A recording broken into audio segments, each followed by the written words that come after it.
Annyeonghaseyo everyone, hello, and welcome. Tonight we are playing Sifting Thyme, that's Thyme, like I think it's the herb. I'm not entirely sure, I'm not much of a cook. But, yes, it's a dating simulator. I backed the Kickstarter for it like, I don't know, months ago.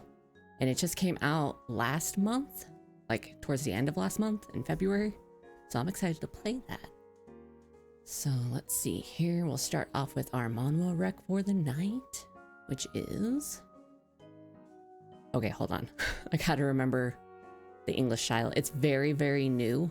I've been reading the RAWs in Korean using a translator app, so the title is not always accurate when you do that. So hold on a second. Let me get it up on Tapas. Because spoiler alert, you can read it on Tapas, which might as well pop that on. But hold on, let me get it up here. Let's see. It's very, very new, so I think it'd be on the front page. Yeah, it's right there. No, I just want the page. Here we go. Okay, so the official English title pretty much translated exactly, well, almost exactly, how the raw machine translation popped up. So it's the 100th regression of the max level player. This is an action one. So far there's no romance, and I'm kind of happy about that. As far as like action manhwa go, I don't really like romance in my action manhwa because, well, if there is, it's not written very well. I'm sorry to say. It's very rarely written well. But yeah, in this one so far, there's not. There's like been little teases. There's a girl that definitely has a crush on the main character, but he's just like, he doesn't see it at all. And I don't really blame him. As the title says, this is his 100th regression. So mentally speaking, he's probably very, very old. And I think it's a teenage. I'm trying to remember his age. I think I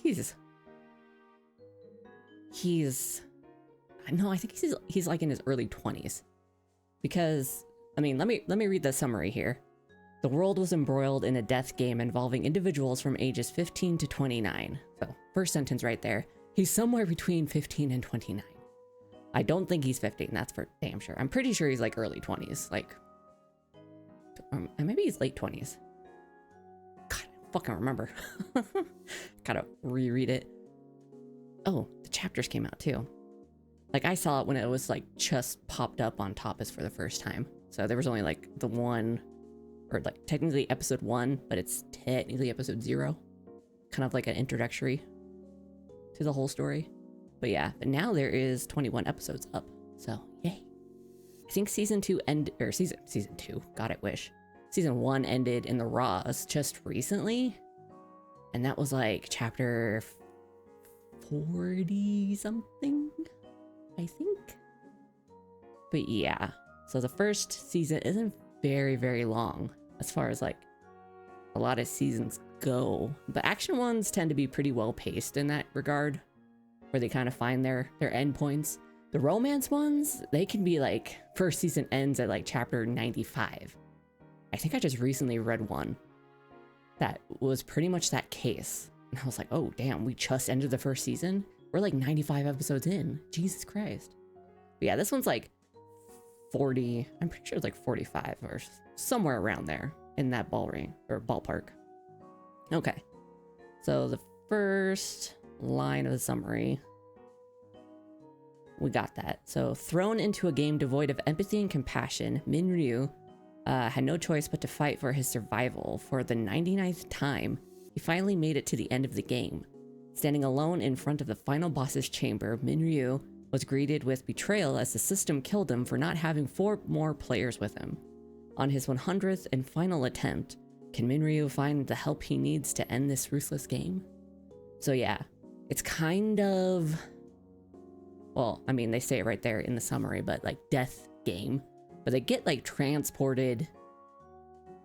It's kind of implied that it's like another dimension, but it plays off like a game. Like you choose your quote unquote avatar to look however you want. And most people either make them like super hot or just make them look like themselves.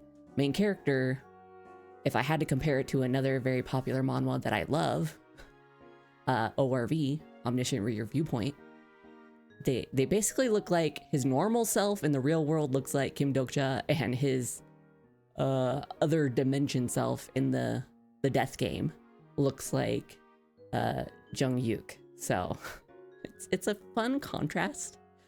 He kind of jumps between those two looks. He acts pretty much the same, with the exception of in the real world his little brother is there, because his little brother is 14, so he can't make it into the death game quite yet.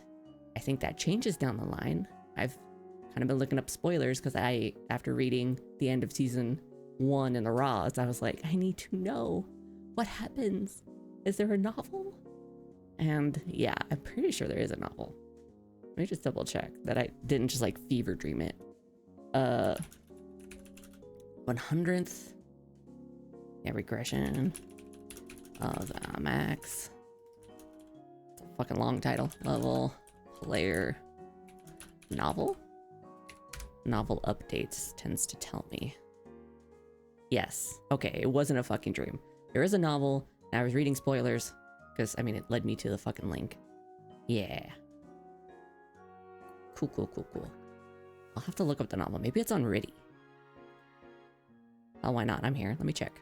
Riddy books. Oh, wait. No, I gotta pull up what I just had open, so I can get the Korean title. Because I don't have a Korean keyboard, nor do I know how to write in Korean. Search. Is it on? Oh, it's on Riddy. Fuck yeah. Oh wait, what's the difference here? There's 16 what? Oh, these are the ebooks. Ooh, I'll open up the ebooks too. Yeah, I'll favorite both of these. There's the novel. Because on Riddy, which is kind of like a Korean online web novel service, they usually have both the ebooks and like chapter per chapter, and you can't really use an online translator for the ebooks. I mean, you could like use your phone like I do with web comics. I use the Naver Papago app to read the webcomics. I just kind of hold it up to my screen so it can translate it and read it that way. But you can only really do that for the ebooks in order to translate it, like machine translate. Well, why don't you just fucking learn Korean? I'm trying, okay? I mean, this whole persona was so that I could motivate myself to do so, and it's working. I'm working on it. But I'm an older man, my dudes. I'm an older man. Learning new languages doesn't come easy, like the squishy young brains out there. But anywho, yeah, so for the ebooks, you'd have to use like a phone translator or something that can kind of like translate your screen, because you can't like do it through the browser. However, chapter by chapters, you can just use Google Translate. You can literally just like right click and do the whole translate to English, and then it'll translate. So I guess there's my endorsement for Riddy books. For even if you can't read Korean, there's plenty of novels out there that you can read. As long as you can slog through machine translation and kind of do the mental gymnastics that you need to do in order to make it make sense, then you're good to go. And I've been doing this at least for like 3 years now, so I kind of have like the automatic translation button in my brain. Like, oh, the translator keeps calling the main character she. This is definitely a he, so just ignore that. It's a little annoying, especially when you're trans and just like misgendering really hurts you physically. Like it makes you ill. But yeah, this is just a translator being stupid. But anyway, yes, it's a very, very good story. Like as far as like action goes, it's so good. The artwork is chef's kiss. And the main character's really, he's kind of like the cool cucumber sort of character. And like, I mean, he's been through 99 regressions beforehand. So that's like several, I don't know if it was like a year's time or maybe even like a couple years time of like living a life and then dying and coming back over and over and over again. So, I mean, he's kind of been whittled down to just like, I know what's gonna happen and I just gotta get through it. But I mean, he does the thing that a lot of these that I read do, where he changes the future for the better, and it's so good. So good. And his little brother is fucking adorable, and I have a weakness when the little brother is like bigger than the older brother. I don't know what it is, just that contrast of like, he's the cool older brother, but he's like shorter by like a head. His younger brother is very tall, but he's also got like a sweet baby face. So it's really cute. And their brother relationship is really good. They don't have parents. So of course, older brother is kind of like the parent in this situation, but they're just really, really sweet. And it's kind of cool to go through. Yeah, small and tall. Exactly. I just love that contrast. And you got to get to see as he changes stuff, like what happened in like the third round or the last round or whatever. And you're just like, whoa, things went really differently. And it's just kind of cool to see like what happened and how he's changing it. And yeah. Anyway, I very much love this one, so I kind of went on and on about it. Forgive me. But let me put those away. That's my chat. Come back, chat. Logo. There we go. Okay. Let's jump over to the gaming stream. Should be up already. Yes, because I did this beforehand. So I was a couple minutes late. I just wanted to make sure everything was good.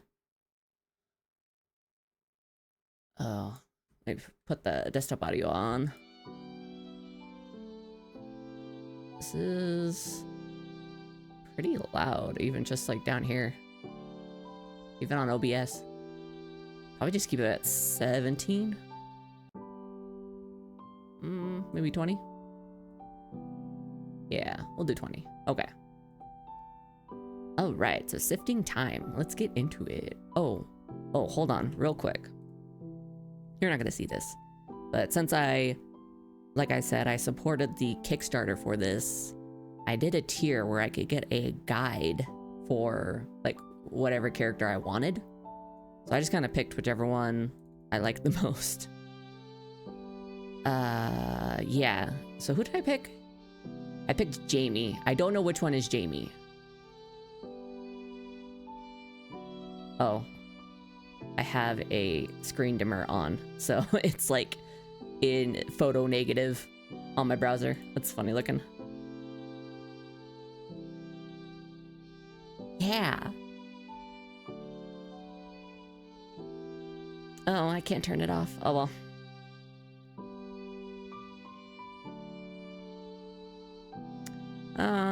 I'm just looking at the guide real quick. Example guide. CGIs.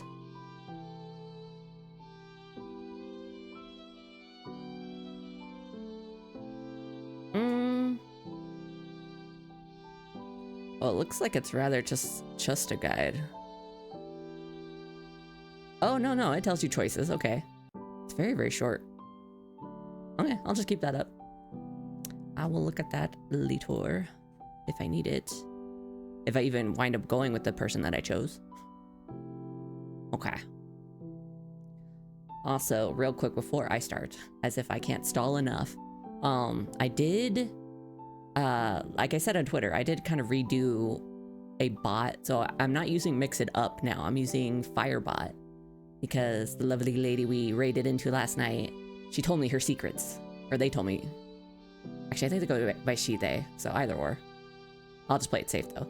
They told me their secrets, and their secrets for their cool shout out overlay was Firebot. So I kind of looked it up, and it's a really cool bot, and it's very, very easy to use, which is nice. So I switched over to that. So if things look a little different today, it's because I kind of redid my bot, and I kind of redid a little bit of my overlay, which is also why my chat colors are different.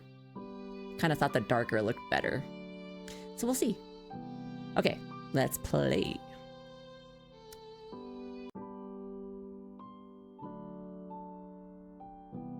School tour. Start. What's my name? Of course my name. Moon Dalarum. Oh, there we go. What are your preferred pronouns? Guess I'll go they, them. I'm finally here. After having tough conversations with my parents for months on end, I'm finally visiting the Lincoln Culinary Academy to start the transfer process. Only problem is, I seem to be lost. It looks like you received a message on your phone. This up here? I hope it's help. Where are you? You wandered off and we can't find you. Help, I'm lost. Oh, Tyler. Tyler like that. Who's Tyler? Do I just exit? But where am I? Maybe I wandered off too far while Mom was talking to the guidance counselor. Boy. Hello, boy. Yo, could you move? You're blocking the hallway. Jesus Christ. Like, they call me fat? Oh, sorry. I turn around and see a student carrying 3 big boxes stacked on top of each other. The boxes look rather heavy, given the way he is slowly shuffling. Would you like some help? Huh? Oh crap. The boxes start swaying as he turns around to look at me. They're going to topple. Ah, watch out. Thud. I freeze in shock as a cascade of vegetables come tumbling out of the boxes and fall to the ground. For half a second, I forgot this was culinary involved, so I was like, vegetables? What the fuck? Oh man. I'm sorry, I totally distracted you. Let me help you pick them up.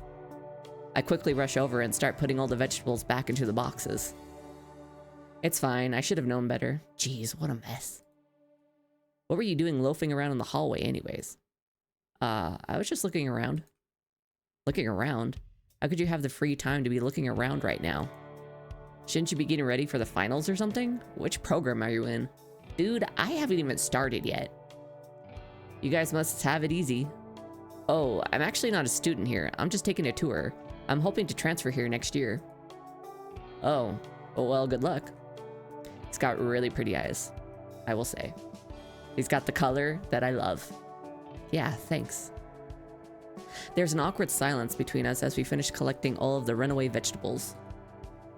I'm Jaime, by the way. If you have any questions about Lincoln, feel free to ask me. Oh, Jaime, you're the one I got the guide for. I'm Moon Dalarum. Thanks for the offer. Okay, well, no wonder I picked him. It's the eyes, I swear. As I put the last vegetable into the box, I stop and stare at the produce. This potato looks weird, and this onion has a funny bump on it. What's with all these vegetables? They're all oddly shaped or are slightly blemished. Oh, these guys? It's my final project instead of taking the final exam. What? Did he grow these failures or something?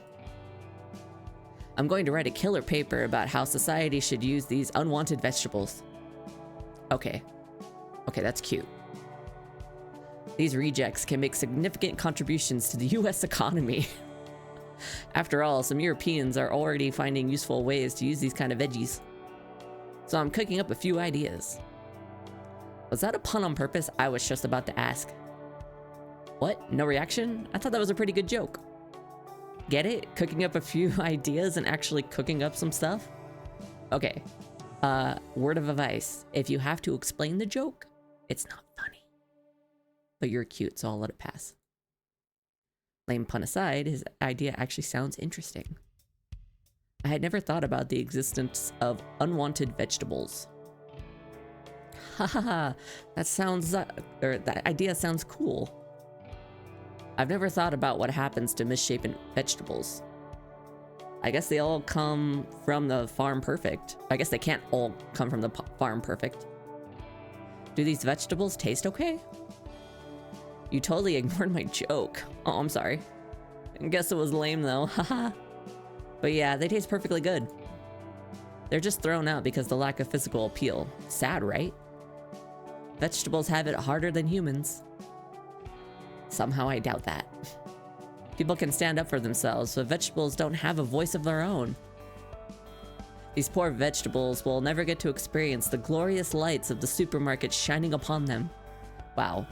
This guy probably has some really, really crazy, like, 2 a.m. ideas going through his head. Did you just compare vegetables to human relationships? Yeah.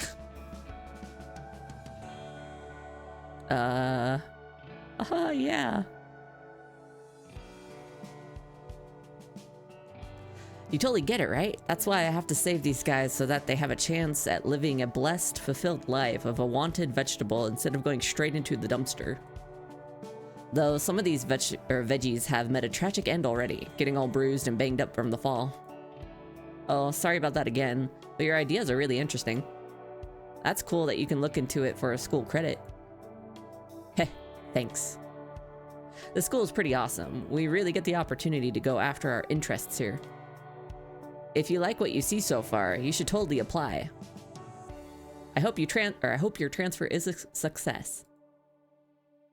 Why don't we exchange numbers? Oh, wow. Okay. I'm already gonna get some digits. Sweet. If you have any questions about the school, I'd be happy to answer them for you. Really? That would be super helpful. I get out my phone and exchange numbers. Yeah, totally feel free to ask me anything about the program here. I understand what it's like to be in your shoes. It was a huge investment for me to decide to move away from home and come to Lincoln. Another boy. Yo, Jaime, what are you doing? Standing around with a bunch of alien vegetables littering the hallway? I turn around and see another student walking out of a nearby classroom. He was stretching and yawning as if he had just woken up from a nap. I wish that were me. Stop calling my babies aliens. They're 100% natural.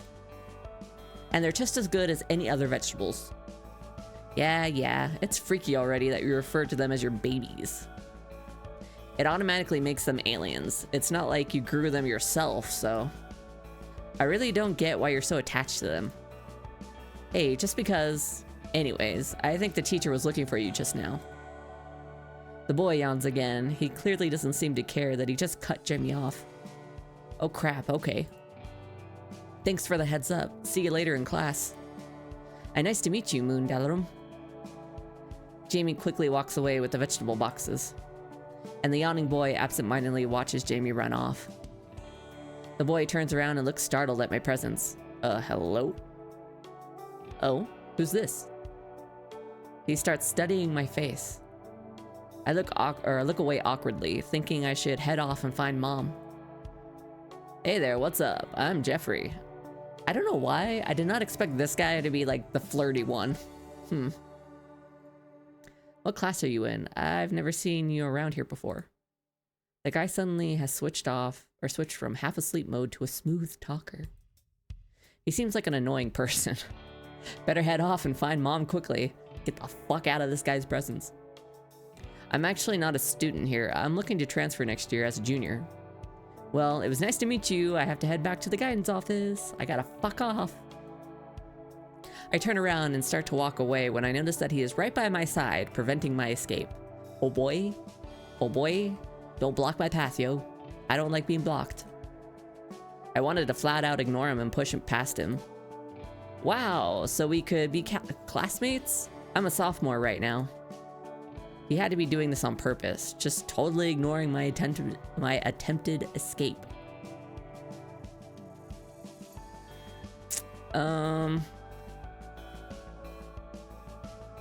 I hope I can transfer in. I hope I can transfer in successfully. You must be pretty smart then, since it's a tough school for transfers. You should join my class. I'm in Program A, the best class, of course. Program A is the school's best class. It's the equivalent of an honors program. With his good looks and smooth talking, I automatically pegged him as a smoozer. Schmoozer? Smoozer. I just wanted to stop at pegged him. But this guy must be pretty smart if he's in Program A. Oh no, it's not like I'm that gifted or anything. I just really like this school's program. Well, you could totally join my class my class team next year if you do transfer here. We would totally beast our assignments. You don't even know me, dude. We just met. My like best dish could be mashed potatoes, and that's it. You have no idea. Haha. Geoffrey, you have those spices yet? Voice. I turn around and see an adult poking his head out of the classroom. I hear Geoffrey muttering something under his breath and reply. Yes, saved by the teacher. Spices, why me? Hurry and bring them here already. Teach, I was chatting with this prospective transfer student. They had some questions. Okay, well hurry up and come back once you're done. Geoffrey turns to wink at me. What a devious person. Probably the type to get away with a lot of things sketchy. If I did manage to get into this school, I should hope that I won't be in the same class as him. Otherwise, I probably would have to be wary of any group projects with this guy. He doesn't seem as hardworking as that Jaime kid with the ugly vegetables. No way do I want to get stuck with a deadweight who only knows how to flirt his way around campus. Later, mixed perspective. He walks off with his hands behind his head. I swear I could hear him yawning again while he slowly meandered down the hallway. He's an eepy boy. It's surprising he had no sense of urgency even after being called out by his teacher. Well, I need to get back to I need to get back myself. I start to wander back from where I thought the tour began. While wandering, I notice a delicious smell wafting from one of the classrooms. He's like me for real. The eepy part, yes. The flirty part? Okay, yeah. Do I mean it? No. But yeah, I do flirt with like anything that breathes, so at least online. In real life, I barely talk. Curious to see what is going on, I open the door slightly and peer inside. I breathe in the air deeply. It smells so good in the room. What are you looking at? Hello, boy number 3. I jump at the person's comment as he suddenly turns around. How did he know I was there? To avoid being rude, I fully enter the room. Oh, sorry, it just smelled so good in here. No response from him. How awkward. I hate conversational silence. So, what are you making? I lean forward to see what is in his cooking pan. That's just Armin from Attack on Titan. Yep. He got sick and tired of all the fucking, like, Titan nonsense and Eren going crazy and Mikasa being Mikasa. He's just like, I'm gonna leave and just, like, go be a chef. And now he's in a dating sim. Wow. I'm curious to see what could create such an amazing aroma. Hey, what do you think you're doing? How come you didn't close the door and leave already? Huh? Dating chef? Raise your standards. But I like food. Are you trying to steal my cooking entry? What? What are you talking about? Whatever. Leave and I'll ignore that you trespassed during my reservation time. So rude! There's a misunderstanding. Okay. Leo doesn't like me. Barely functional disaster. I mean, I'm not a chef and I'm a barely functional disaster, so I guess it could be either way. Maybe we'll cancel each other out. I think you're misunderstanding the situation. Are you sure? I think you're the one who doesn't get the situation. I'm just a prospective student, so if I'm intruding on anything, I apologize. I didn't do it intentionally. I don't know about that. It seemed pretty intentional. It seems like you wanted to be in this room. Well, yeah, like I said, something smelled good, and I was curious. But I'm not gonna steal your assignment. What the fuck am I gonna do with it? Well, yes, it smelled really good, so I was curious about what it was. Exactly, like what I just said. Do you want to date a man who lives on cigarettes, free drinks, owns only a single mattress, and a set of knives? That sounds psychotic. And also a lot of manhwa protagonists. Every chef I know. My goodness. Well, to be fair, maybe the knives part, but at least I don't think this guy lives on cigarettes and free drinks, and I mean, maybe he sleeps only on a mattress. Who knows? Humph, regardless. This is a private room that has been reserved. Leave, you're cutting into my reservation time. Jeez, doesn't he know how to say please? Except the one who is most devoted wife I've ever seen. Who dat? I don't even want to grace him with a goodbye, so I leave the room. Get the fuck out of there. Moon Dalaran, what are you doing here? We've been looking all over for you. I turn around and see my childhood friend, Tyler, coming my way. Hello, Tyler. Ty, why didn't you respond to my text earlier? I was starting to get annoyed. I just met a royal jerk. Oh no, I somehow missed your text. Are you okay? Yeah, he was just rude is all. That's a fine example of the pot calling the kettle black. Shocked, I turn around and see the aforementioned rude person in front of me. What was it? Did he actually come after me to tell me off about the way I had left? Excuse me, but aren't you the son of Adam Walter? Huh? Yes, how do you know? Oh, I saw you on TV the other day. Oh, great, he's a rich kid. The boy looks confused for a moment, and then it looks like things clicked in his head. Ah, that one program on the Grub network. I liked that episode a lot. It was interesting seeing all the behind-the-scenes work in one of your restaurants. Thanks, man. My name is Leo. These boys are just gonna romance each other. Tyler Grant. They shake hands. They're a bit too friendly with each other, especially considering that they are strangers. I tug on Tyler's sleeve to interrupt their moment. Hey Tyler, we have to go before it's too late. Right, you there. You not only came in to interrupt my practice session, but also left behind your finals packet. Huh? What papers? I was about to retort before Tyler steps in. Yeah, I doubt they are. Or if they are, they're just like the TV hot boy kind. Just like doctors and whatever else. Doctors, cops. They don't look like the real ones. They're just hot and they pretend to be. I think there's some kind of misunderstanding. We're just visitors at the school, so that packet probably belongs to someone else. I see. Ha! Take that, jerkface. Yeah, you should... Before I can let her retort, Tyler interjects. We'll be taking our leave then. We have a closing appointment at the office. It was cool to meet you, Leo. And with that, Tyler starts pushing me towards the door. Once we're out of Leo's eyesight, I stop in my tracks and whip around to face Tyler. Was that a bro moment? Were you just having a bro moment with that guy? Bro moment? Yeah, you were totally praising him. Actually, I wasn't. You were just gushing about his show. How is that not praise? Haha, I only talked about the Grub Network's feature on his family's restaurant was interesting. I bet he doesn't have much of a say in that episode or that restaurant's business. So I actually wasn't praising him since he's not really involved. Oh, I see. And with that side conversation about his family's restaurant, he became nicer because it turned into a business chat of sorts, right? That's true.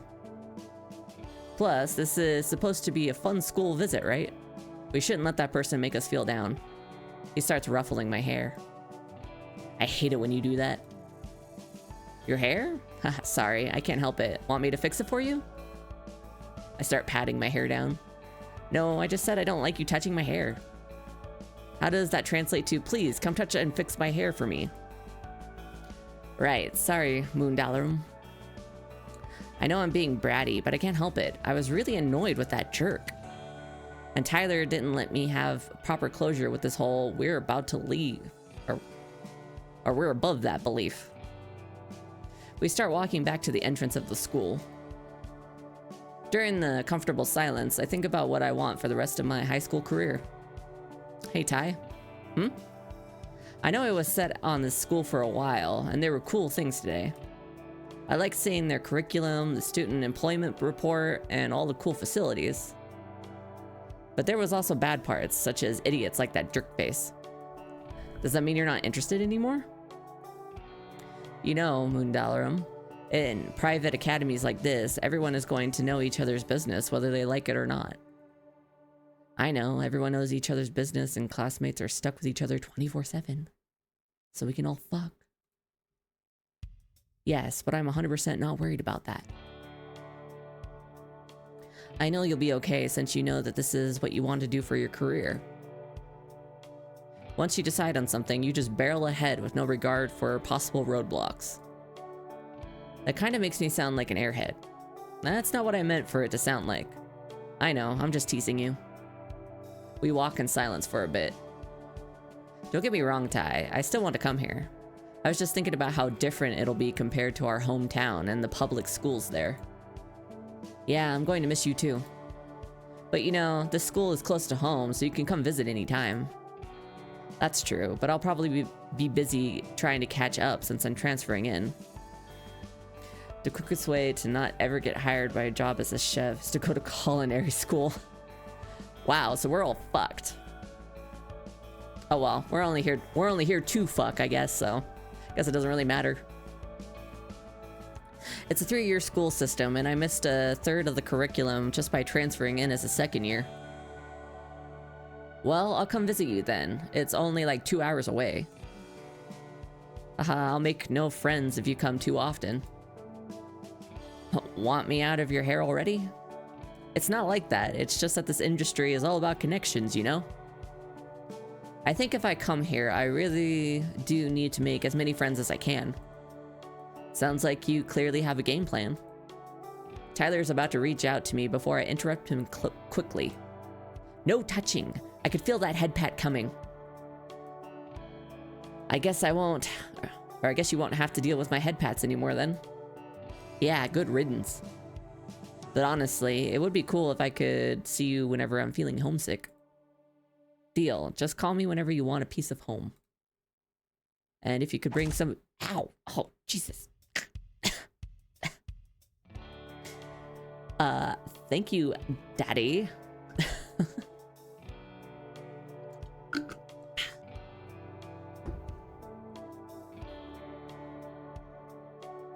See, my message is working for the redeems. That's good.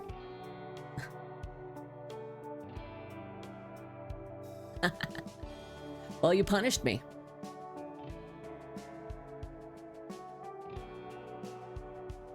And if you could bring me some of your mom's cooking.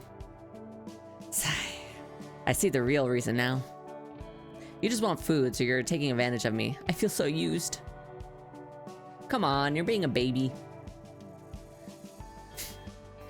After playing Error 143, I was scared that the next scene would be just him in a diaper. But you know, you'll get chubby from eating all this gourmet food at the academy. And then... yeah, and then you still want me to bring you a second dinner on the weekends? Hey, I'm a delicate person. Don't say that kind of stuff just because you and your brothers can be as gluttonous as you want. Plus, I always have a second stomach for food from the Grands. Aha, got it. Tyler laughs as he ruffles my hair again. I'll be honest, I, in real life, actually hate it when someone touches my hair. Like a little pat or whatever is fine, but like ruffling, I will bite your hand off. Don't do that. There you go again. Stop it already. I laugh as I shove him away. Well, you fought with your parents for a long time to go down this route, so let's hurry home with your mom. I can ask my dad to coach you on some kitchen skills to make sure you ace that practicum exam. I knew you were the right guy to bring along to scope things out. For 3 months after the school visit, I work my butt off on my cooking skills. On weeknights, I practice under the supervision of Tyler's dad. On the weekend, I go to the community cooking classes. And in the late evenings, Tyler comes over to my place to study with me since I have to pass the academy's written exam, which consists of basic high school subjects like math, history, and language arts. Shortly after that, I finally passed the entrance exam and am officially admitted into the school 2 weeks before the fall semester starts. I'm ecstatic. It feels like I am finally starting to walk along the path I want. To be continued. Culinary enrollment. Get accepted into Lincoln Academy. If only getting accepted into schools you want to go to were that easy. The beginning. It's the day before my new classes start, and I'm finally settling into the new dormitory here at Lincoln. This is our nice fucking dormitory. Like a window seat with a nice view out the window? My god. And bunk beds? Hell yeah. My new dorm is so different from what I am used to back home. Across from me is my new roommate's side of the room. Who's my roommate? Also, they need to fucking throw away their cans. How dare they? What is this? Food Battle 2? It looks like a Rama 1/2 sort of cover. Since I've been here, I haven't seen them at all. Seeing their size of the room from where I'm sitting, it seems pretty organized. As I put away my clothes into my drawers, the door swings open. Who is it? Oh, hello, roommate. Hey there, are you the new transfer student? Yes, are you my roommate? I sure am, I'm Robin. Sorry for being late, I have some errands to do, or I had some errands to do before class tomorrow. I think we have some classes together. Robin offers their hand to me, and we shake hands. Believe me, I was pretty excited when I heard we'd be rooming together. Do you know me? I like the single dorm life too, but it's always more fun when there's company around. I can't relate. If I get the choice between rooming with somebody or living alone, I will always choose living alone. I agree, it's not easy to get through school alone. I disagree. You'll probably get used to everything soon. But until then, I am at your service if you ever need a helping hand. Robin's more cheerful than I expected, but it's nice that they offered to help me. Looks like they're non-binary. Hello, hello. Can I romance you? I really appreciate it. Think nothing of it. I hope you like it here. The classes can get a little overwhelming sometimes, but you seem focused and driven. Most of the students are here because they want to learn. But you know, there's always a few out there. I see Robin glance out the window in the direction of the campus. Who could they be talking about? You'll see what I mean soon. Have you ever met any other students yet? I've met only a few. I'm sure at some point tomorrow, you'll hear all about what a precious gem of a mascot Geoffrey is. Oh yeah, I met him. Or see a crowd of students all flocking to Leo's corner. Leo was the asshole. Could they be referring, or could it be the same Geoffrey and Leo? My eyes widen and my expression startles them silent. Now that you've mentioned it, I did meet some guys named Geoffrey and Leo during the tour. Robin laughs and leans against the windowsill. It seems like you have a head start in how things are around here. Geoffrey is in our year, and he's got quite a reputation on campus and on social media too. He's been canceled 40 times. Some girl told me last year that some of his fans tried following him here to Lincoln, but they couldn't get past campus security. Wow, that bad? Robin chuckles and gazes out the window, this time at an identical building across from ours. Then Leo's got just as much of a following here, except that he's a year ahead of us, a senior. No doubt, he's going to excel this upcoming year as usual. It's interesting though. He's always got fans following him around, but I don't think I've ever seen him interact with any of them. It's probably for the best. Or even smile for that matter, yeah. I think back to my first encounter with Leo on tour. Somehow, hearing this doesn't come as a surprise. I'm not big on horoscopes, but he seems to identify, or definitely live up to his sign. Is it a Leo? I laugh along with them. Robin makes me feel more at ease with being new at the school. There are a few other interesting students here too. Everyone's always got some kind of project going on, or is conducting some type of study. That reminds me of another student I met that day. He was collecting bruised up vegetables for a project. Wait, do you mean Jaime? Surprised that Robin knew exactly who I was talking about, I nod my head in agreement. He's supposed to be on a scholarship of some kind. He's also a second here, so he is in some of our classes too. Nodding, I move to start unpacking again when Robin suddenly claps their hands and sees my attention. I know you're still unpacking and all, but have you at least gotten a chance to explore the campus yet? That's what the whole tour was, wasn't it? I shake my head. I guess I did see a little bit of the tour. They probably only gave you a surface level peek at most things though. There's so much more when you explore everything on your own. Why not take a break now to do some exploring? Sure, why not? I glance down at my cluttered bed as sunshine shimmers into our dorm. Sure, why not? It's still light out and I can always finish unpacking later. Where do you recommend visiting first?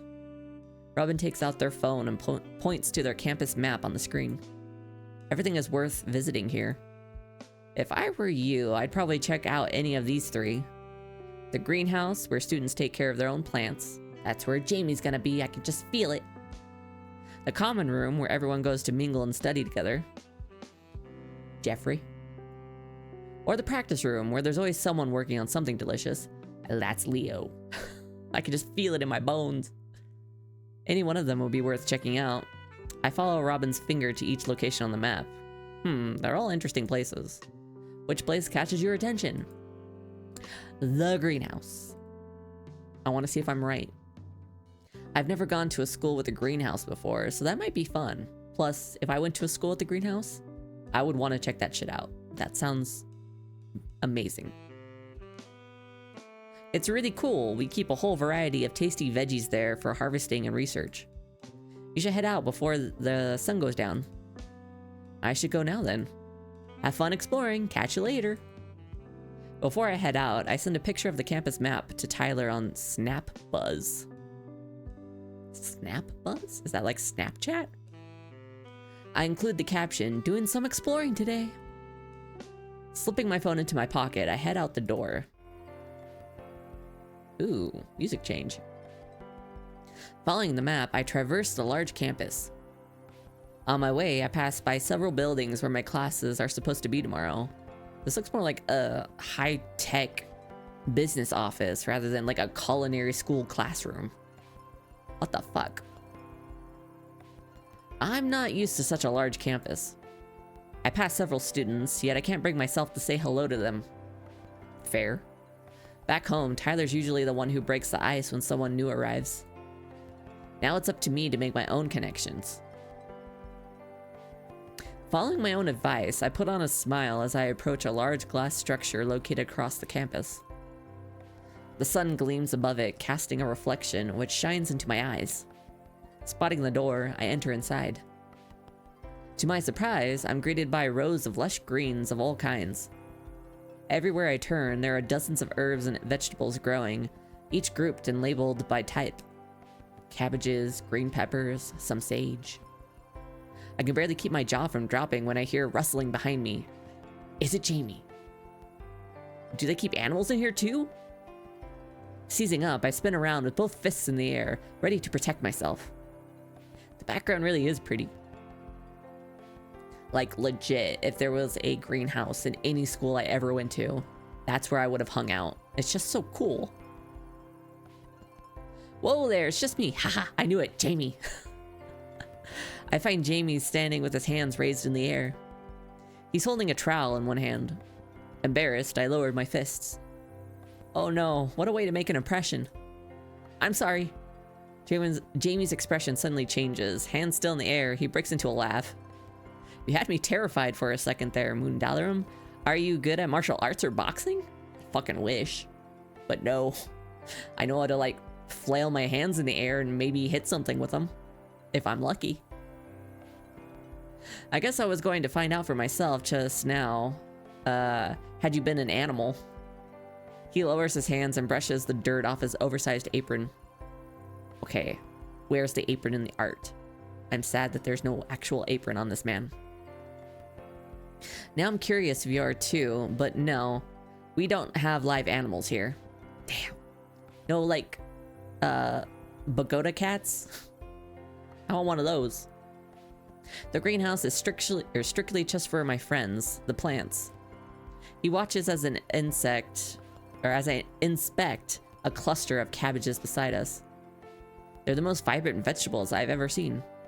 Jaime suddenly moves into my view and catches my attention. Is this your first time at the greenhouse? I thought they included it in the tour. They do, but ours ran out of time. I'm glad I can finally see it for myself. It's absolutely beautiful. I watch him admire the view for himself. The greenhouse is our pride and joy. We do our best to maintain them since we use them for our dishes. They all look so healthy. I see Jaime looking at me with a pleased expression as we walk down the rest of the road together. He watches for my reaction as we pass several carrots, then enormous yellow bell peppers. I suddenly realize that we're the only ones here. There's only one greenhouse, with only one bed. Whatever will we do? How come you're the only one here tending to them? This place gets super packed throughout the season. For now, it's just a few of us taking turns, and a majority of the others were here earlier. I like to take my time. You like to take your time? I like to hear that. I noticed the trowel still in his hands. Which ones were you working on earlier? At once, he gestures me to follow him to a few rows down, where several tall plants grow entangled into large ladders. Entangled in large ladders. As I step closer, I spot several glistening red tomatoes dangling on the ends of them. Gross! I hate tomatoes! Yucky tomatoes. But in fake chef land, I'll pretend that I like them. Just for Jaime. Tomatoes? I have my stake on almost every vegetable, but these buddies are my favorite. I was adding some fertilizer to them just now and doing a little pruning on a few others.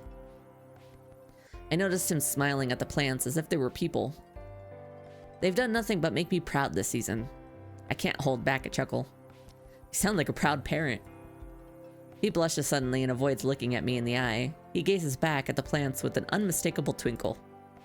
You're not wrong. I mean, I guess I am like a parent to them.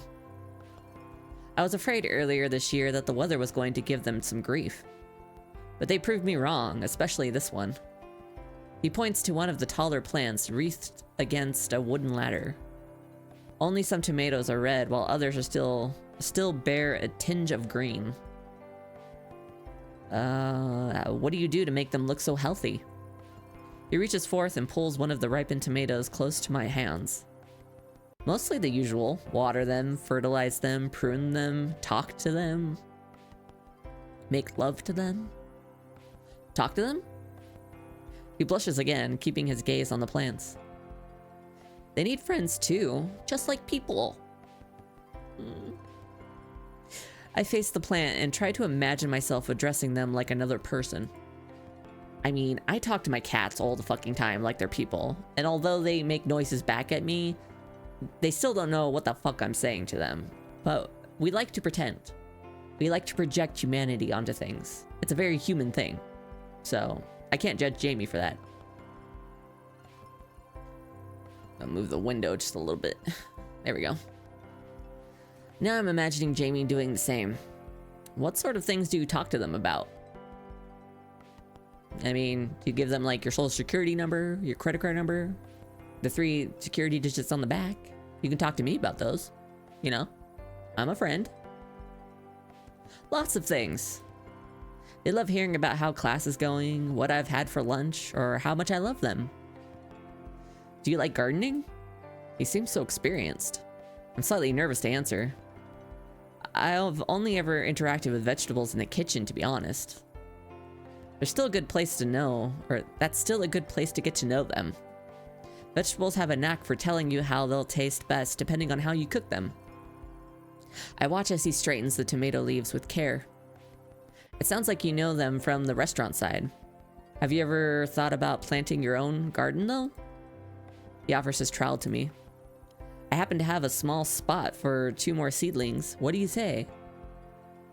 I'm too young to be a parent. But okay, I will for you. He'll get the best of both worlds. I follow his gaze to a small patch of loam a few steps away, or a few steps along the row. The best of both worlds? How about it? Want to plant some seedlings?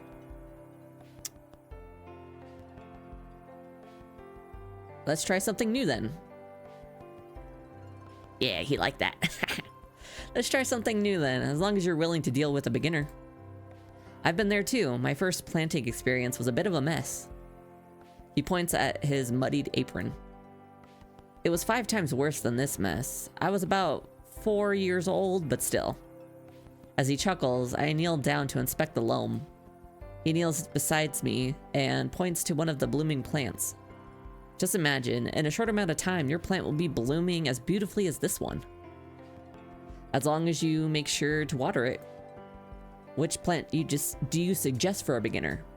Can I have a succulent? Those are hard to kill. Without the slightest hesitation, he points to the tomatoes. Oh god, tomatoes. The things I do for cute boys. Okay, fine. Tomatoes are some of the friendliest for beginners. He pulls out a pair of seeds from his oversized apron pocket and plops one into my palm. As I inspect mine, he holds his seed up for me to see. All you have to do is make sure you put the seed where it'll have lots of space to grow. I follow his finger as he points to an ideal spot on the loam, not too far from other growing tomatoes. Just make a small hole in the soil, then put the seed inside. I watch him first as he digs a tiny hole into the soil, then in a swift motion drops the seed inside. As he covers the hole with more soil, he glances over to me. Now it's your turn to try. Holding my breath, I push back a tiny clump of soil with a small distance away from his spot. I'm about to plop the seed inside when he waves his hands, catching my attention. Wait, Moondalarum. I stop, holding my seed in midair. Am I doing something wrong? Shaking his head, he surprises me with a grin. You're doing just fine, but before you put before you put the seed inside, you have to make a wish first. I can make a really dirty joke right now. Before you put the seed inside, huh? Okay. A wish? I glance at my little seed as he nods along. Oh my god. Nods eagerly at me. Reading, what the fuck is that? I apparently don't know. It can be about anything, but don't say it out loud to me. Tell it to the seed in your head instead. Oh, I like say it in my head. At the seed, okay. Thought he was saying there was a seed in my head, and I'm like, what? This isn't Baldur's Gate 3. I struggle to think of how I could best address the tiny brown seed. What to wish for? Maybe for a positive new school year, perhaps? Squinting, I pour all my energy into my wish. From the corner of my eye, I spot Jaime waiting in earnest amongst the plants. Carefully, I push the seed into the hole and put a new layer of soil over it. Like this? Great work. You're doing just fine. He takes over by adding a little more soil. Then from his stash of gardening tools, brings out a small sprayer and mists over the soil and our new plants. Now all we have to do is add a little water for you now. Or a little water for now. The greenhouse here should give them ample light and maintain them at just the right temperature.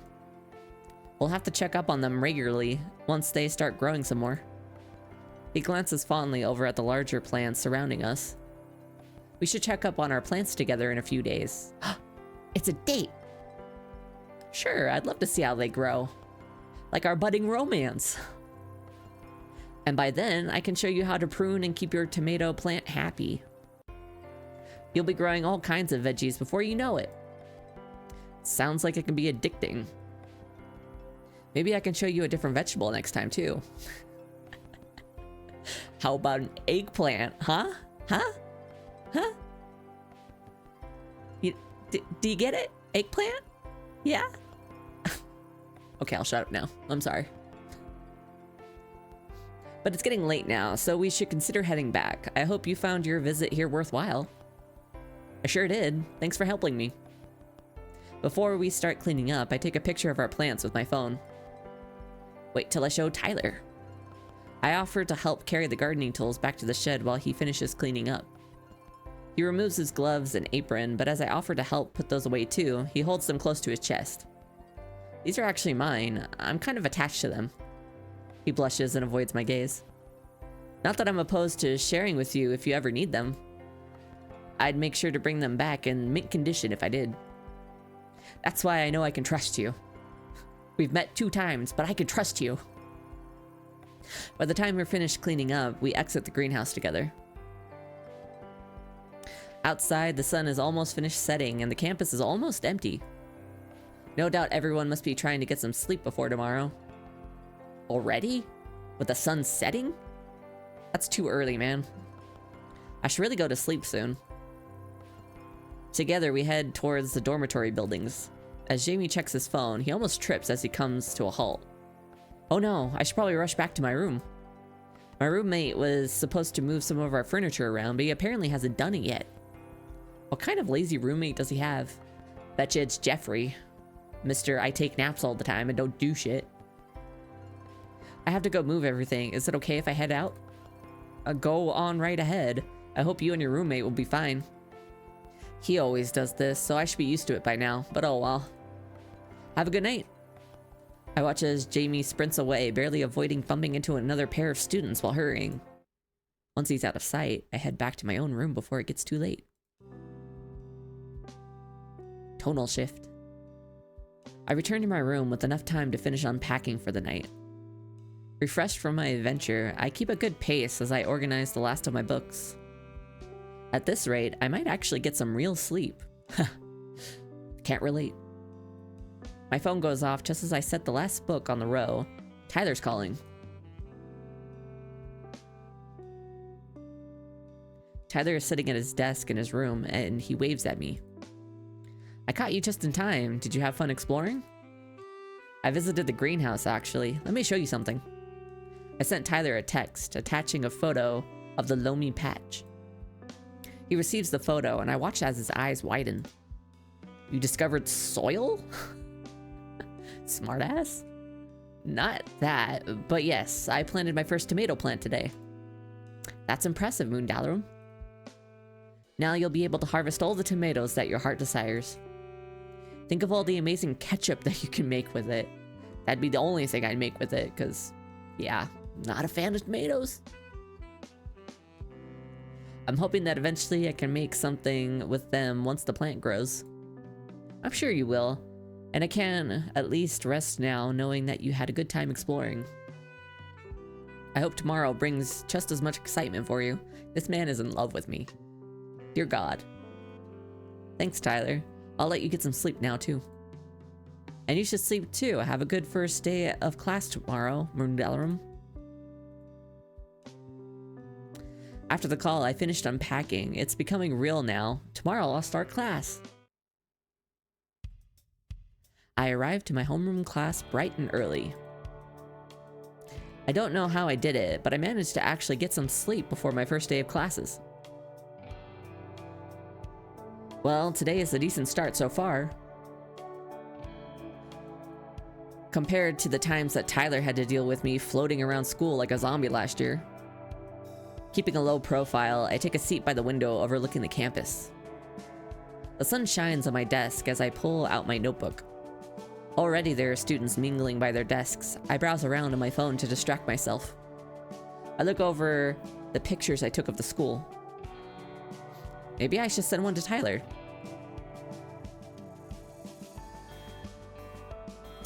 Is Tyler in class right now? The school is a lot bigger than I remember.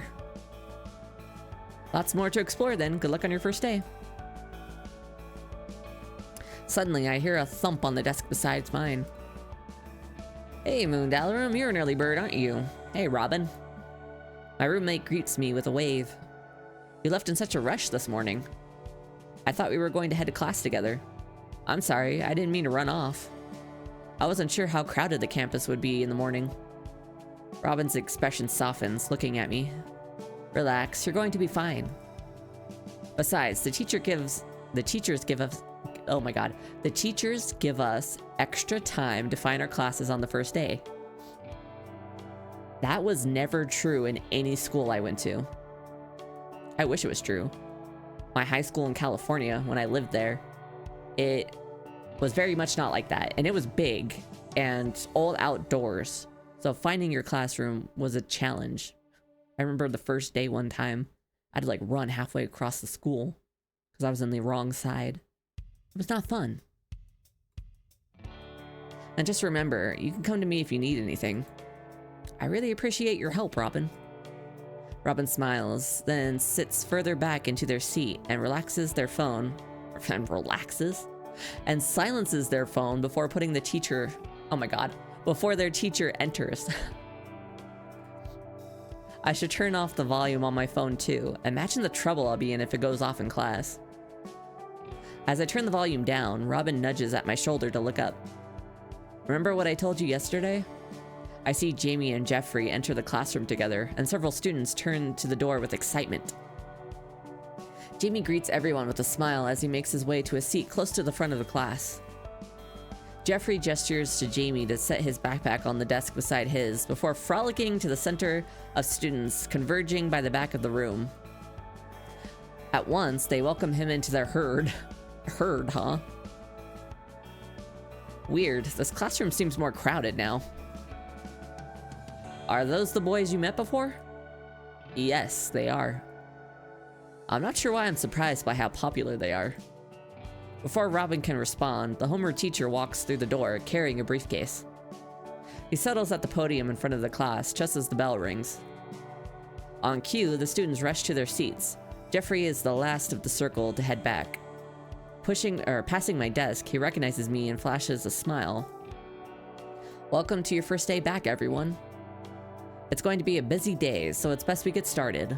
Ah yes, this very full class of students with the teacher at the front. You'll love to see it. Or not see it in this case. You just gotta imagine it. Before you all head to your first class, I have some announcements. So I guess this isn't our first class. As many of you are aware, the annual club rush will be held this upcoming Friday.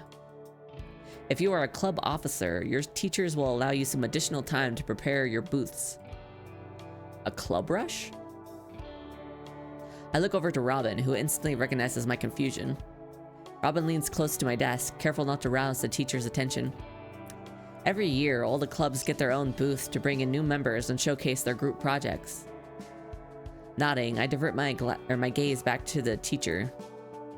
And for those interested in switching clubs or haven't signed up for one yet, please visit the booths on Friday.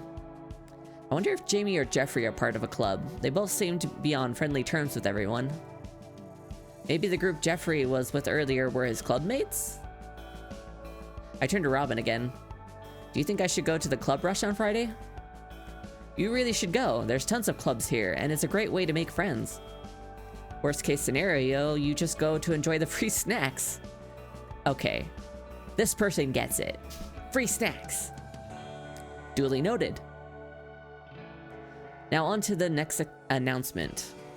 We have a new student joining us at Lincoln. Is Moon Dalarum here with us today? Oh god, I hate being called out. I slowly raise my hand, all eyes dart to me, and I can't help but sweat a little. Yes, I'm here. The homeroom teacher gestures at me to stand up. Oh god. Reluctantly, I stand from my desk. Now everyone's got a clear view of the goosebumps running down my arms. The homeroom teacher appeases me with a smile. We're delighted to have you join us here at Lincoln. You can count on anybody here to help you get settled in. My eyes fall on both Geoffrey and Jaime. I couldn't help but notice the both of them looking eagerly at me. So what inspired you to transfer to Lincoln? Hold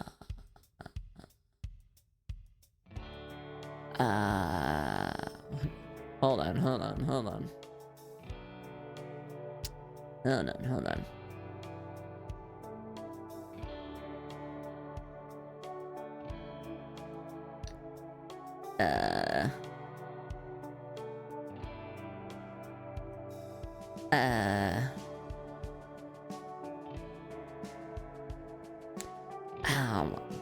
Trying to understand my guide here.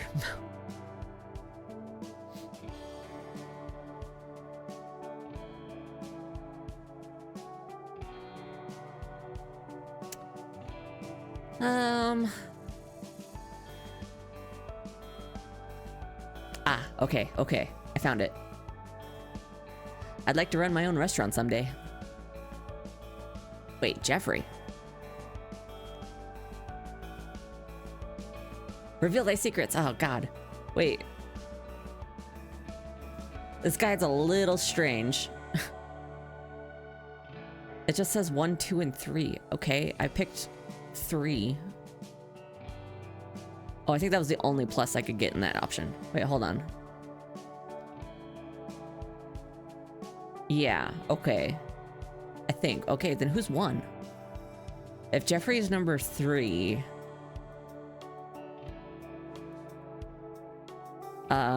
I wish it would say who's who.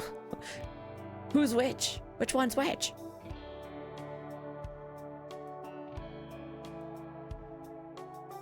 I hope Jaime's number 1. Oh God, okay.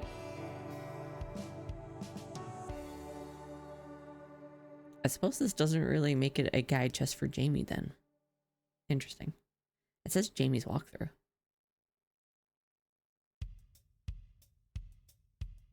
Okay. Example guidance. Pick answer choice number 2. I hope it helps. Pick any choice. Pick answer choice number 1. Haha, yeah. Pick only plus answer choices where possible. Colored in blue are essential for the routes endings in this guide. Okay, okay, okay, okay. I think I get it now. Okay, so out of 1, 2, and 3, I want to pick the green option. Okay. I think I understand. Hopefully. Let me put this where I can see it while this game's also up. No. Okay. Okay. Several students nod and smile at me in agreement. It's a demanding dream, but several of our courses here are designed with future restaurants in mind. I sigh in relief. I hope I can learn from them then. I sit back down in my seat. It sounds like you're in the right place and have a positive attitude to start with. I smile, taking his compliment, but I'm still wary of my classmates' gaze. As the teacher moves on to the announcement, I look to where Jaime and Geoffrey are sitting. Jaime is giving all of his attention to the teacher. Geoffrey is pretending to listen, but is actually scrolling through his phone under his desk. Yeah, not surprised. And I thought I was afraid of having my phone out in class. I can't tell if he's being brave or just a delinquent. Still, I can't help but smile as I listen on. I survived my slightly embarrassing introduction in homeroom and my first couple of lecture-based classes. Now I find myself in my first practicum of the day. My core classes focus on teaching me all the culinary industry basics, aka the actual craft of art and art of cooking. After reviewing my textbooks last night, I'm already daunted by this class. But I did practice a lot with Tyler and his family in order to keep up. At least, I think so. I scope out the classroom. Everyone has already located all their cookware even before the teachers arrived. Students are inspecting their bowls and knives before heading to the front of the classroom. At the front, ingredients are scattered across the desks for choosing. Just like homeroom, all the students take their seats once their teacher arrives. She doesn't waste time with introductions and heads straight for the assignment. Summer went by too quickly. I hope you all haven't gotten rusty on me. A few students chuckle. I figured we'd start the new school year out by testing your knowledge. That way we can jump straight into cooking, break from the basics, and get to the good stuff. We have a lot to cover this year. So for today, make something you think will give me a good impression of what you know. I try hard to keep the nebulous cooking assignment from making me nervous. I have no idea where I rank against everyone else. So let's just get into it. You all know what to do. If you need to refresh your memory on safety procedures, the poster is in the back as usual. Ingredients will be up front. And as always, only take what you need. Points will be deducted for waste. After all, waste can be a sign of an underlying issue like increased costs in the restaurant business. And mesothelioma. I glance down at the stove. At once, I feel like I've forgotten everything I've ever learned about cooking. Yeah, performance anxiety. I hear ya. I spin around my workplace to grasp my setting. That's step one. To settle my nerves, I read over the safety poster for a good measure before returning to my spot. As I get myself organized, students are already taking ingredients off the tables and shelves and bringing them back to their space or their spots. Wasting no time in getting started, I eye the table of ingredients and start brainstorming, but nothing comes to mind. I guess there's nothing wrong with going for something basic yet classic? Now I'm starting to sound like Tyler. I spot an untouched bowl of bright red Roma tomatoes near the edge of one of the tables. Ah, here we go. If it's a basic yet classic dish that I'm going with, why not some pasta? The gears in my head start turning. Pasta was one of the first things that Tyler's mom taught me how to make. It's one of the most popular dishes on her restaurant's menu. If I pair the pasta with some garlic basil chicken, I might have a fighting chance to survive today's class. That sounds actually kind of good. I mean, as long as the tomatoes weren't in there, but I see that's where we're going with this, so. I rush up to pick out my ingredients, then head back to my workspace and start cooking. I only have so much time, so I better act fast. In a matter of minutes, the sound of knives hitting cutting boards fills the room. Every so often, I looked up and noticed other students breezing through their cooking. Most of them know how to use each cooking tool without fear or hesitation. Some of them look almost ready to start plating their food. I'm intimidated, but I can't afford to lose my rhythm now. The teacher steps out of the classroom. From the other end of the classroom, I notice Geoffrey strolling around, looking over his classmates' shoulders. He stops by a student's table and inspects their cooking, then treads to the next person as if he were the teacher. Fuck off, Geoffrey. Stay away from me. Is he done with his dish already? I glance at his workspace, but there doesn't seem to be any finished plate or anything cooking on the stove. At the station next to his, however, is Jaime, who is intensely stirring his pot on the stove. He doesn't seem to notice that Geoffrey has strayed away. Somehow, in the midst of things, I'm already beginning to start plating my pasta while the chicken breast finishes cooking in the tomato, butter, and basil sauce. To give the dish a little flair, I swirl the pasta along the plate, leaving a spot in the center for the chicken.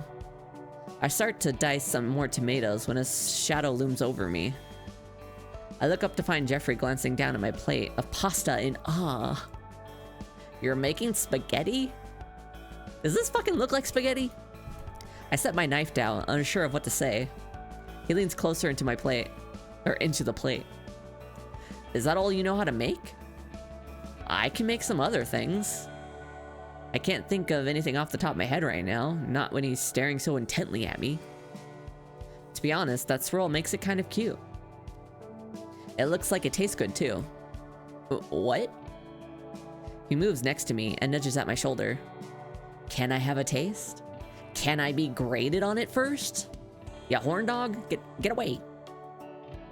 I glance for the teacher at the front of the classroom, but she's still away.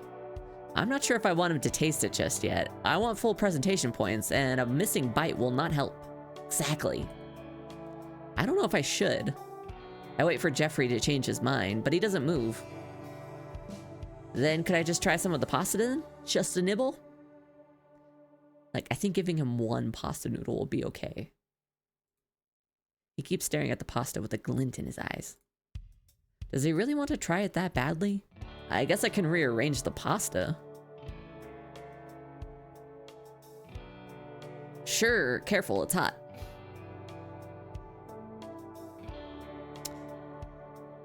I hold out a steaming fork full of pasta to him. Jesus Christ, I would have just given him one noodle. He eagerly shoves it into his mouth. I watch him close his eyes as he savors each bite. To my shock, he swallows and points at the pasta. That's even better than I thought. I freeze up while he helps himself to another forkful. Then I then remember to turn off the stove before my chicken burns. I rush to turn the knob off. When the smoke clears, I find Geoffrey still enjoying my pasta. It's got a hearty flavor, and the sauce isn't too overpowering. It's actually more than delicious.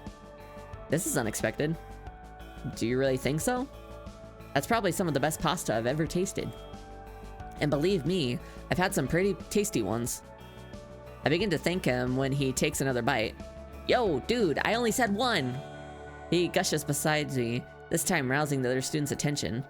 I see Jaime stirring to glance in our direction. He turns off his stove and starts heading towards us. I'm about to greet him as he approaches, but Jaime throws a ladle at Geoffrey, seizing him by surprise. Why aren't you working on your dish? We don't have much time left. Jaime glances at me as I'm in awe at his disciplining. I'm sorry if he's bothering you. Geoffrey shakes his head to interrupt him and gestures at my pasta. You have to try this, Jaime. He turns to me with wide, zealous eyes. I'm suddenly too stunned to speak up as I notice that an obvious chunk of pasta is missing from the plate now. Oh God. He can try a little bit too, right? I guess he can try. Guess it doesn't really matter now. You fucked it up. I gape at Jaime, at a loss for words. Jaime raises his hands and shakes his head. You don't have to let me try it. I wouldn't want to impose. Except that you'll really like it too. Jaime inspects my pasta, as well as the chicken soaking in the sauce. He bears a similar sparkle in his eyes. Would it really be okay for me to try some? Ah.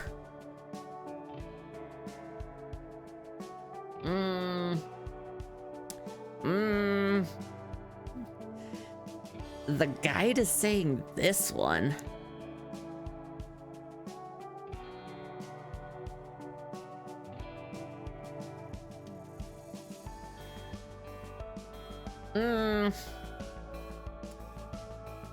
Can I... Can I save, scum? Come on, let me save. Hide? Log? Nope. I just gotta go for it. The guide is saying not another one. But I don't want to hurt his feelings.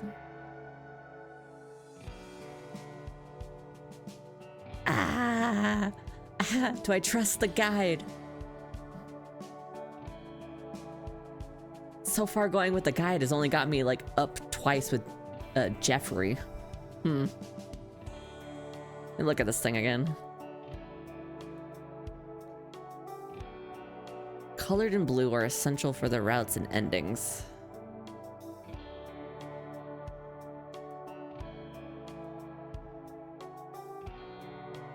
Oh, maybe that is blue. Because once again, my like screen dimmer has stuck this in photo negative. Can I off it? Like turn it off? It won't even let me pop up.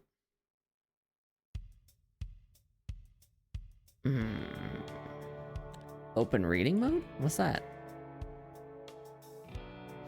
Nope. Lord almighty, okay. Wait a second. What kind of file is this? It's a PDF, so I should be able to open it in my viewer?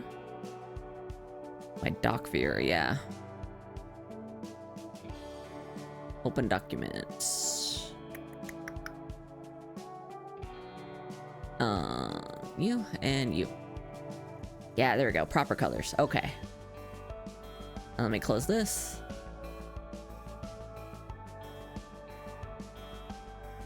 Actually, open that back up real quick. There it is. Okay. So this down here. Okay, those are blue. So blue is essential. Sure, why not? The greenhouse. Let's try something new then. I'd like to run a restaurant someday.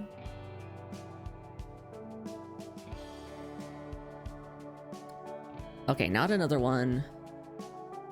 Is saying it's for Jaime. Okay, well. By the power of the guide, I trust thee. At this rate, the teacher will be back and I won't be finished at all. I bite my lip. Jaime suddenly notices and takes a step back, struggling to move Geoffrey aside. Sorry for asking. I should know better than to invite myself over. Still, you should really taste it. He hovers a fork. I almost said fark. What the fuck is a fark? Forkful of pasta towards Jaime. Open wide. My eyes nearly pop out of their sockets as I watch Jaime squirm while Geoffrey goads him into taking a bite. Jaime takes a small bite and begins chewing slowly. I wait in silence beside them, counting down the seconds as I start rearranging the presentation of the pasta. Upon swallowing, he looks at me as if in a new light. Geoffrey wasn't lying. This is some really delicious pasta, Moondalarum. It's got a unique flavor. I told you not to doubt yourself so quickly. I suppose you're right, or you're both right. Jaime continues to inspect my dish as I place the chicken at the center of the pasta. So you've definitely come to Lincoln with some serious skills. Is pasta your speciality? It's one I've practiced a lot making. My friend and his family back home helped me learn how to cook off their restaurant menu. They even helped me study to get accepted here. Wow, they must have a really successful business with a pasta like this. They're a popular place back in my hometown. They hold a lot of fundraisers and community events there too. It sounds like an impressive place. I wonder what Tyler would say when I tell him that the restaurant's getting some free advertising. What's the name of the restaurant? It's called the Triple Play Cafe. Before I know it, Geoffrey is already on his phone searching the name online. More free advertising. Geoffrey casts a grin at me as he scrolls through his phone. I look to Jaime to see if I should stop him, but he shrugs. I found the restaurant. They've got some really good ratings for a small place. It says it's owned by the Grant family. That's their place. I'm not sure whether to be nervous at how quickly he found it. He shows me their review page as he scrolls down rows upon rows of 5 stars. There's nothing here but good reviews. Let me see. Jaime joins our circle and leans in for a closer look. This has been a closer look.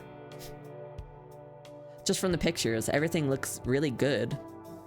I can definitely see where you get your aesthetics from, Moondalarum. But you should probably also consider putting your own spin on things. I suppose that's why I'm here, right? Jaime agrees with a nod. It's definitely why I'm here. My hometown was a big source of inspiration for me too. Back home, there's a large restaurant with a giant barn. Within a giant barn? What? Where the fuck do you come from, Jaime? All the food they serve is incredibly fresh too. I'm gonna adjust my legs real quick.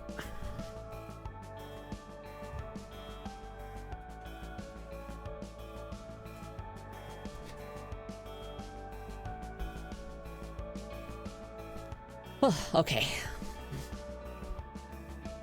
You can even pick out some of the vegetables straight from the farm. That sounds interesting. I don't think I've been to a farm-to-table restaurant like that before. His eyes widen, and he waits for me to see if I'm joking. They make the whole food experience even more special.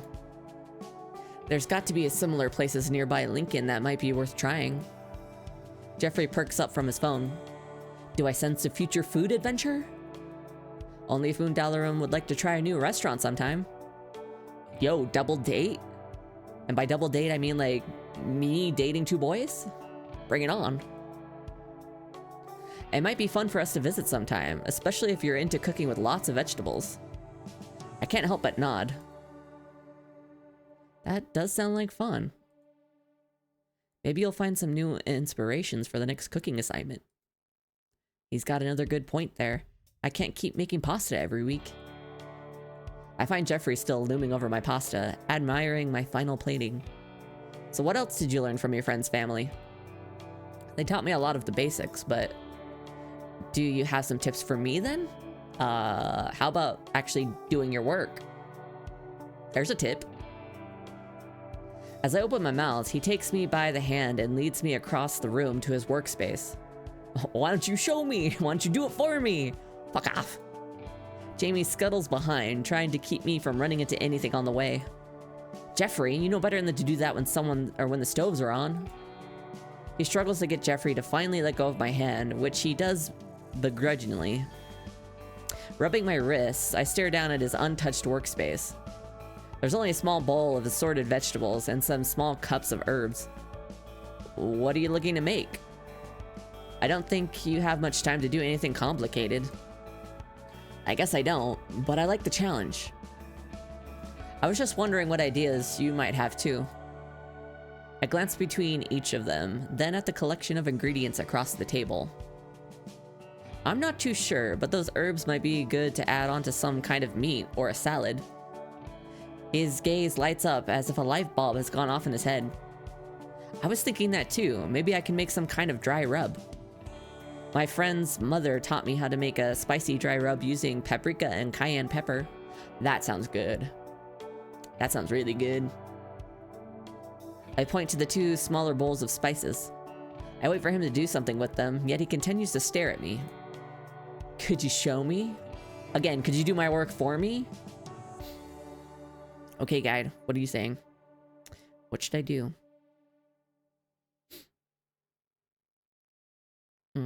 Yeah. I'll start the dish, but you'll have to finish it.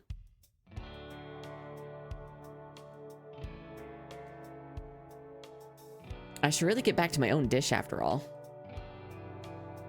I take a fistful of each spice and mix them into a clean bowl, along with some chili powder and black pepper. I give it a cursory mix, then point to the table of ingredients. You'll just need to add some cumin, coriander, brown sugar, and some salt, and you should be good. I wipe my hands on my towel and stand aside to allow him to go back to his workspace. As I turn around, I find Jaime standing with his arms crossed, visibly impressed. Now you've got me wanting to try making some too. I'd like to see how their dishes turn out. Jaime pats the defeated Geoffrey on the shoulder and steers him to face his empty pot. I think it's time you let Undalarum go back to their dish, and for us to get back to ours. Geoffrey gives in and gestures me away. Fine, fine, you should head back to your swirly pasta now. Thanks for the tip, I owe you one now. He winks at me, then turns on the stove. As I start making my way back, Jaime waves at me. He then starts prepping a dry rub in a separate bowl. Cute. Jaime hovers near Geoffrey to make sure that he's working. I return to my workspace. All my dish needs are some diced tomatoes sprinkled on top and a little garnish for some extra color. I'm glad I at least got to hear some feedback from them first. Maybe then the teacher will like it too. I start to look at my dish in a better light, a more confident one than I've had since first coming here. The teacher is still away, so I sneak my phone out of my bag and take a snapshot of my workstation. Will Tyler like my pasta choice? I guess neither of these really matter.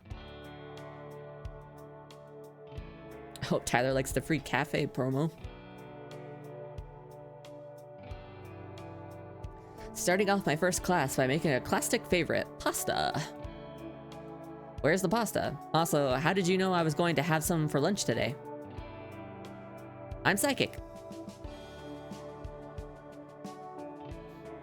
I guess I'm psychic now, still waiting for the teacher to look over it. Wish me luck. Good luck, make us proud. Seeing Tyler's text, I'm starting to not feel nervous for the teacher's feedback anymore. Here's to bring in the Grant family recipe some honor. Time's up. Her phone's alarm goes off on her desk. At once, everyone steps away from their workspace. By a miracle, I managed to finish before time was up. My dish is ready for inspection.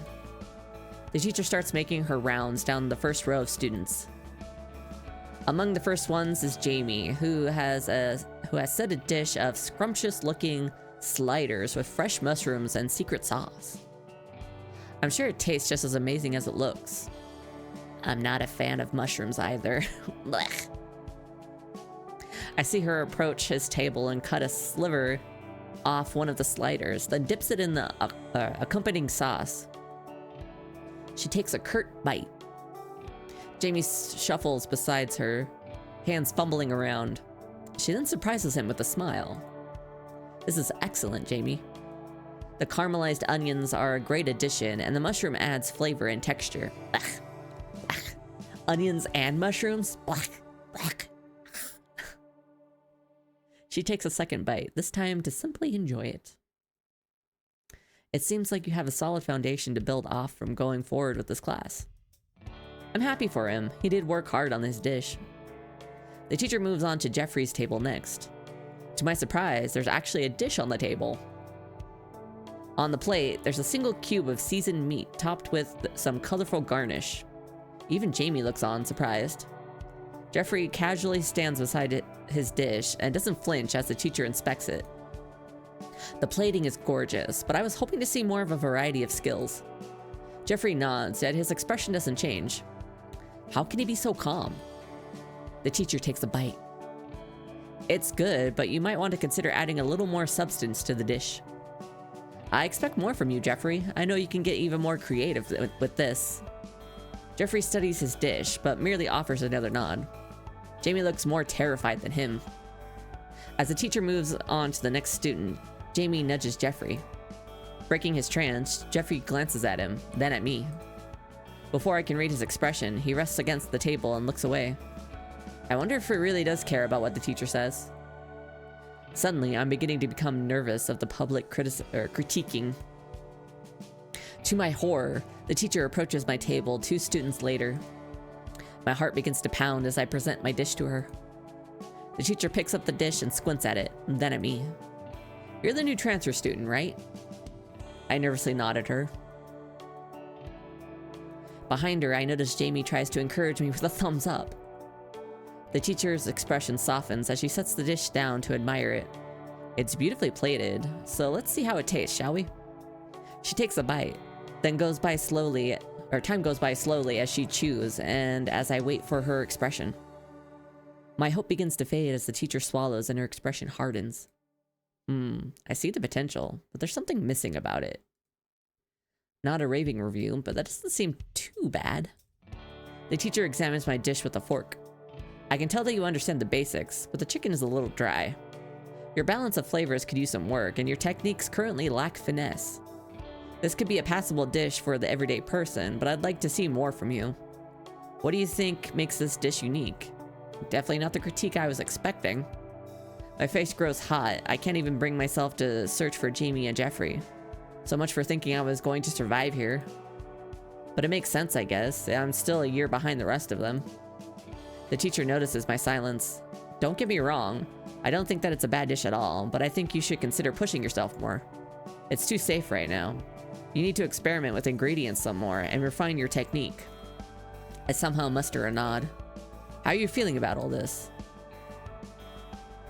I didn't realize how behind I really am. It's unreasonable to expect to know everything from the get-go. If you're concerned about catching up to what you missed last year, you can opt for some review sessions. I don't know what to say.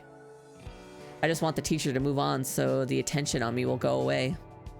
Now, if something doesn't come out perfectly for the first time, try to improve for the next. This is just the first class after all. As much as she tries to make me feel better, I'm still unsure about how I feel, or how to feel. Taking constructive criticism is also important too for this class, and this industry. Think about how you can make this an even more remarkable dish. It still has potential. As she moves on to the next student, I sit frozen at my table.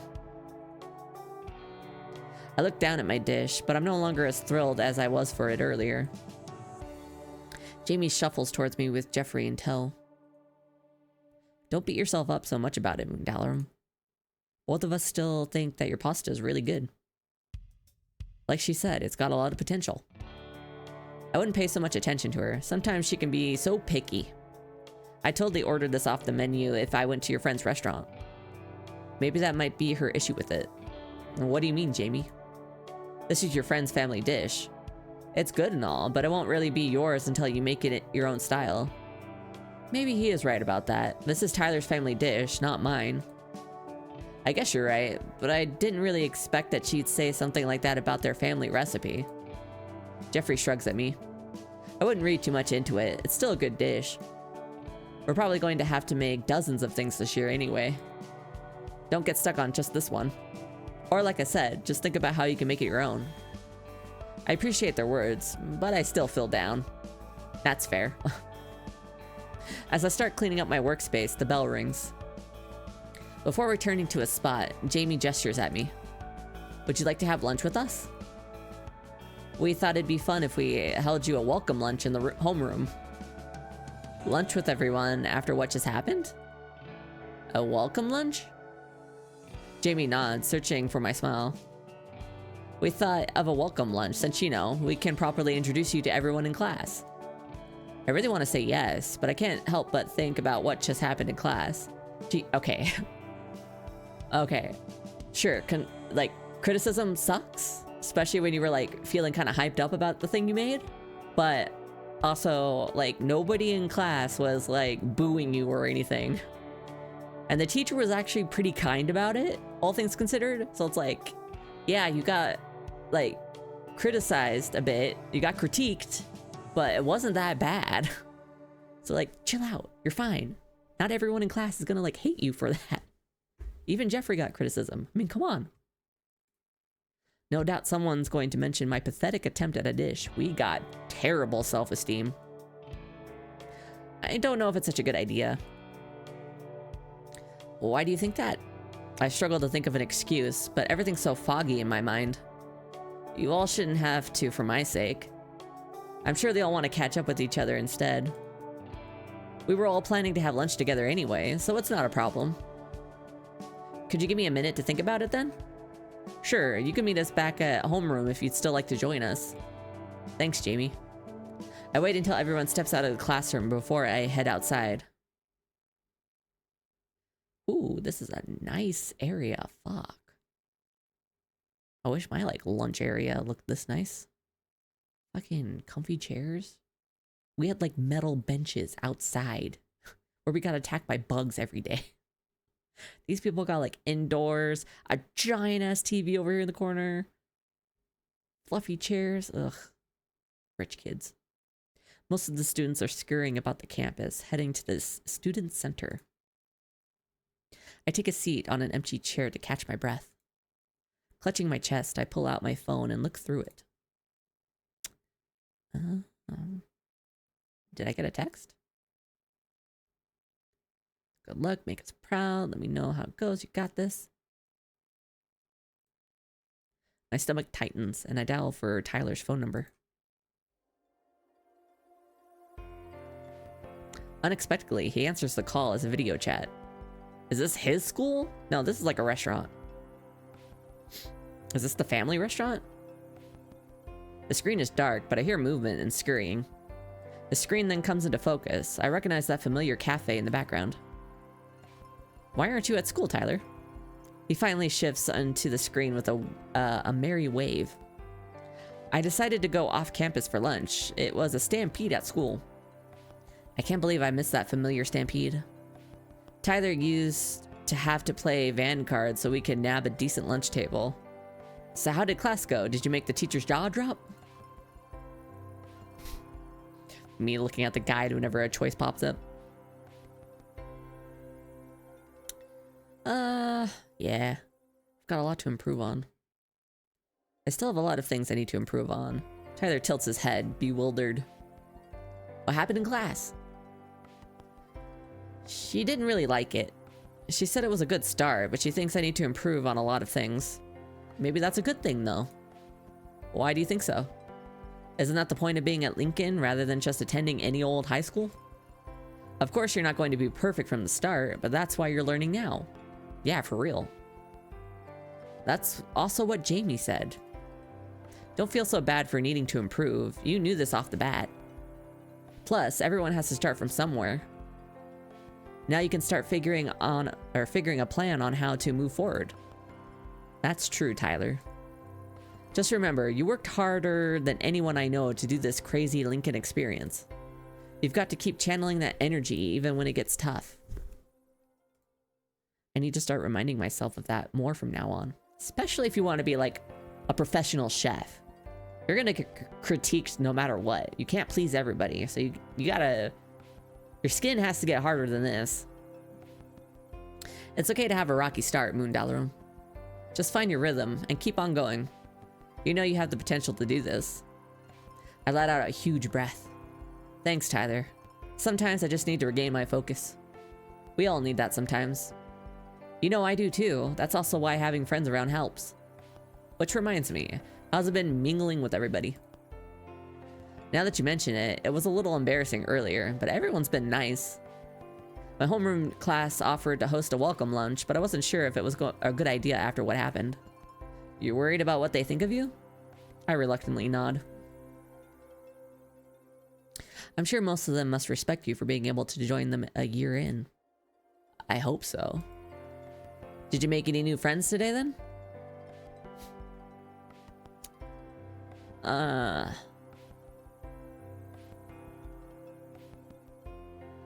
I've already made some. Tyler's face lights up. Just remember, you aren't even done yet with your first official day. Maybe better things will happen later today. That's why I'm afraid of making a fool out of myself. I don't think you will. You've got a lot of accomplishments already, and you're going to do so much more. Any reasonable person will find you that admirable. I'm sure that everyone understands and feels the exact same nerves as you do. Tyler is like the best friend to have. Jesus, man. We don't... Well, no.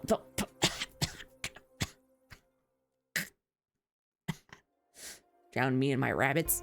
Fine, I'll take a sip.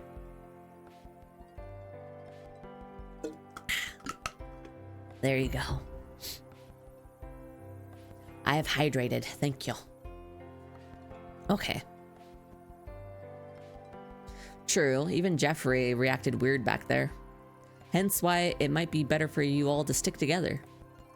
So when the going gets tough, you find strength in numbers. Each of you has something unique to bring to the table, literally and figuratively.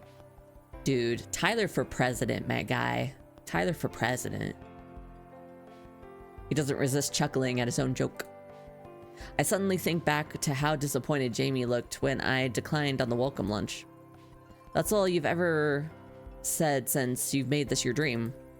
You're right, Tyler. I know that. I don't know why I forgot earlier. Judging from the campus behind you, a big group lunch seems like a lot of fun. I think I should go join them now. Tyler's expression brightens as he nods. That sounds like a good idea. You really should go. His expression is contagious, and now I find myself smiling again. It's good to see your spirits back up. Go and enjoy lunch now, and we can chat later. Keep your focus up, Moondalarum. Thanks for the encouragement, Tyler. I hope class is going okay for you too. You bet it's going well. I've got soccer practice later today, and now it's your turn to wish me luck. Have a good lunch. He looks like a sports kid. Good luck. End call. After taking a few more breaths, I return to my homeroom class. I should keep my spirits up. I take a deep breath as I open the door. My classmates are all sitting amongst each other and having lunch with their desks in a circle. Ah yes, all my classmates here in this empty classroom.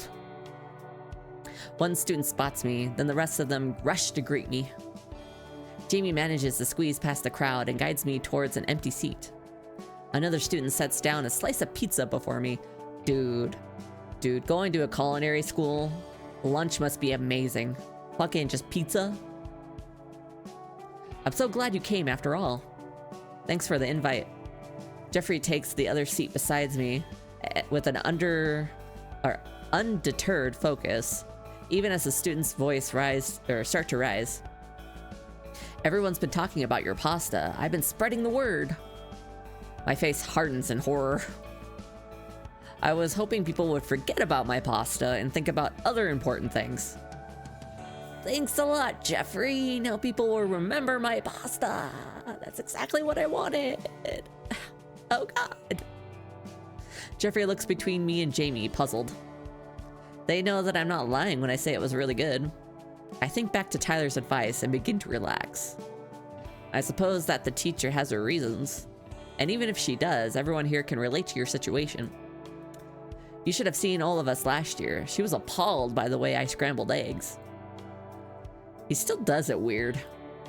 I guess that's my imperfection. But if she hadn't pushed me back then to practice harder, I don't think I would have improved. We're all in the same boat together. Singing that way makes me feel a lot better. Just focus on lunch for now. That always makes me feel better. You seriously don't want to endure the last half of the day starving. He pushes the pizza towards me. Is this like gourmet pizza too? Or is it just like cheap old pizza? Yeah. Thanks for answering my question immediately. It's not gourmet, but the pizza here is surprisingly good. I take a bite and I'm pleasantly surprised. Both boys wait for me as I chew. You're right, this is really good. Both grin victoriously at each other. Can I just have 2 boyfriends? Please? Can I just like date them both? Is that an option? Is there a polyamory mod for this game? Like there is for BG3? Geoffrey's right, Moondalarum. Just enjoy the rest of the lunch and don't sweat it. We've still got a lot more to look forward to today. Observing the class commotion around me, my hopes awaken once more. I watch as the 2 boys hover among our classmates and each help themselves to another slice of pizza. To be continued. Alright. I'm gonna save that. I know it's pretty much right where I was, but just in case. Alright, 2 hours in. We got 2 chapters in. And there's how many chapters left? Oh, there's quite a few. Maybe I'll do like 2 more chapters. Well, this took 2 hours, and I do want to play Gris. Yeah, we'll end Sifting Time here for right now. So go ahead and close it.